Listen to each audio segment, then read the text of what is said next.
Dans cette vidéo, je vais faire la page Vision dans le Designer pour ma régulation tout ou rien. Donc, première chose que je vais faire, c'est que je vais lancer le Designer Launcher. Je vais aller chercher mon Designer, puis je vais l'ouvrir. Je vais m'authentifier. Et puis, je vais ouvrir mon projet de régulation tout ou rien. Je vais aller dans la page Vision que j'avais déjà fait, donc la démo qui est ici. J'avais mon bouton départ, mon bouton d'arrêt et ma marche. Naturellement, la connexion n'est plus valide parce que j'ai changé l'adresse IP de mon PLC. Net2PLCC n'est plus actif aussi. Donc, il va falloir retravailler tout ça. Donc, je vais juste retravailler un petit peu l'interface. Donc, je vais mettre le bouton départ, le bouton d'arrêt et le voyant de marche en haut. Je vais tout sélectionner. Je vais tout mettre à la même hauteur. Et puis, je vais mettre un espace égal de 5. Donc, comme ça, tout va être bon. Maintenant, j'avais mon dossier avec mes variables. Ici, je vais pouvoir le supprimer parce que j'ai plus de besoin des variables au PC que j'avais créées dans le passé parce que maintenant, je veux utiliser le serveur qui est géré par le PLC. Je vais aller dans le plus, je vais aller dans Browse Device et puis ici, j'ai le device tout ou rien qu'on a ajouté dans le dernier vidéo. Je vais aller chercher tout ou rien et puis je vais l'ajouter comme ça ici. Donc ici, j'ai le dossier tout ou rien et là-dedans, là, j'ai toutes les variables que j'ai besoin. Je vais faire OK. Maintenant, le petit dossier est apparu ici. Donc, je vais faire la flèche et je vais aller chercher mes différentes variables, par exemple départ, arrêt et marche. Je vais aller dans le data block instance et je vais aller dans mon marche DB, donc mon bloc de marche, les variables statiques. Donc, je vais avoir le bouton d'arrêt. Je vais faire un glisser-déposer sur le bouton d'arrêt. Le bouton départ, je vais faire un glisser-déposer sur le bouton départ.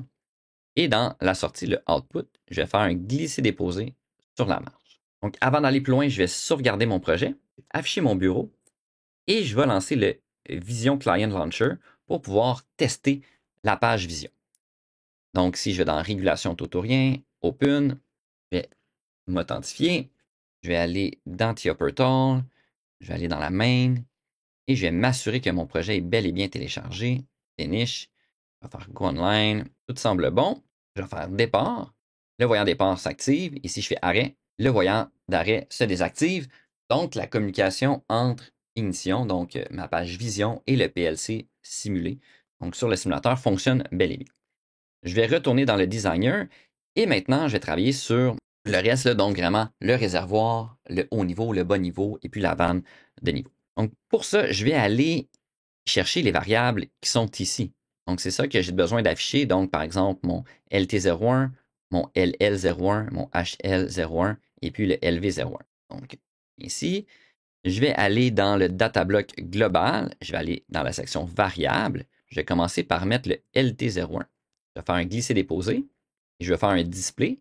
Et il m'offre une tank, donc un réservoir. Donc, lui, je peux le grossir un petit peu, prendre un petit peu plus la page complète.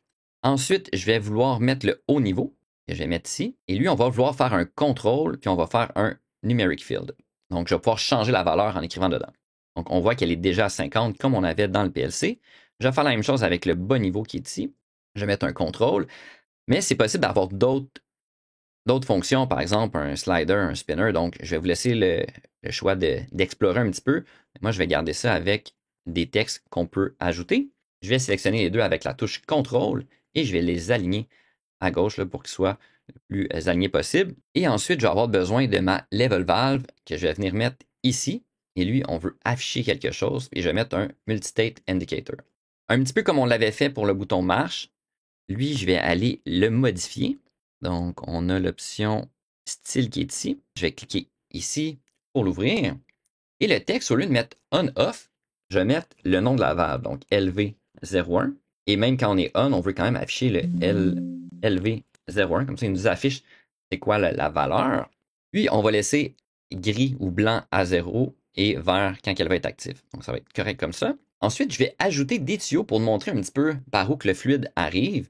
Donc, je vais aller dans les composants.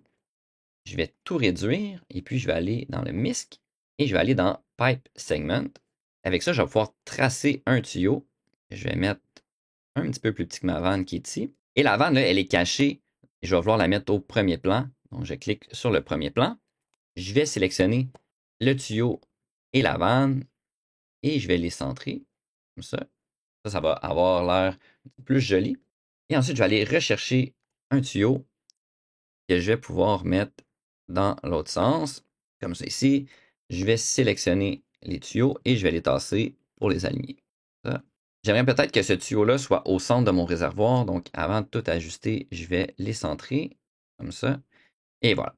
Et ensuite, je vais copier ce tuyau-là pour montrer, par exemple, que le tuyau descend vers une autre destination là, qui nous est inconnue. Donc ici, on pourrait écrire des destinations, peu importe. Là, on fait vraiment un HMI de base. Pour donner un petit peu plus de détails, on va pouvoir ajouter des étiquettes pour dire qu'ici, c'est le haut niveau et le bas niveau. Donc, je vais aller dans les composants et je vais chercher Label. Je vais tout développer et je vais aller chercher le label qui est ici. À l'intérieur de celui-ci, je vais faire un double clic et je vais écrire HL01. Si le texte se cache, on peut l'agrandir un petit peu. Je vais le copier, le mettre ici et je vais mettre LL01. Je vais sélectionner les quatre, je vais les aligner vers la gauche, puis je vais replacer un petit peu mon texte là, pour qu'il soit un petit peu plus près. Et ici, là, ça me fait un HMI vraiment de base pour ma régulation tutoriel. Donc, je vais sauvegarder. Je vais aller dans le client pour pouvoir visionner de quoi ça a l'air. Je vais Update. Et ici, j'ai mon HMI complet. Donc, si je fais Départ, on voit le niveau qui se remplit et la régulation se ferait là, entre 30 et 50. Et puis, si je fais Arrêt, normalement, on va voir le niveau réduire. Donc là, ici, j'ai pu confirmer que mon HMI fonctionne bien, la vanne s'active, les niveaux bougent. Je pourrais changer les valeurs, par exemple, pour mettre 40 et 10, même peut-être 30 pour que ce soit un petit peu plus bas. Et là, on voit qu'on a dépassé le 30, donc la vanne se ferme. Donc ici, on voit vraiment que notre HMI fonctionne et communique bien avec le PLC.